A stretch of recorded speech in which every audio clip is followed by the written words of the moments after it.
Hello, my name is Liza, and today I'm going to share with you how I made my Santa Stop Here door hanger. I have grandchildren that have Santa keys, but they're old enough to realize that their Oma doesn't have a chimney either. So this is what I did to put on my front door this year.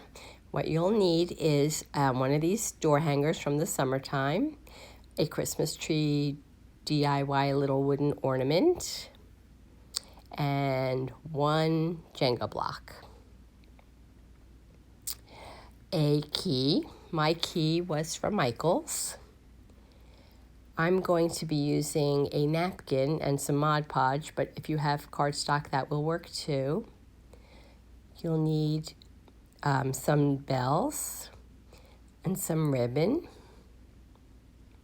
The first thing I did was I traced my tree on the wrong side of the napkin, and then I cut the tree out. It was a 3-ply napkin, so I only have the top layer, and I put Mod Podge on the ornament, and then I laid the napkin on. I do suggest you paint your ornament white first because it's a little bit transparent and it won't match your actual tag. So I painted that hanger, and then I also Mod Podged the napkin on that. And while I was painting, I wanted to make the silver bells less silver, so I used elephant chalk paint to scuff them up a little bit. Then I used my Cricut to put Santa Stop on my sign.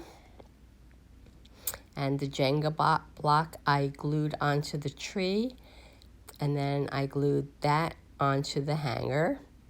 And the reason I have the Jenga block is so that the key can actually dangle off of it, so it looks like you can really use it.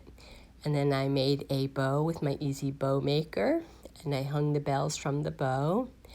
And that's it. My sign was done. It's simple, but I think it's kind of cute. And now I can explain to my granddaughters how Santa came and brought their gifts. I hope you enjoyed my video. If you did, please give it a thumbs up, leave a comment, and if you aren't already a subscriber, please consider doing so. Thank you. I'll be back again. Take care.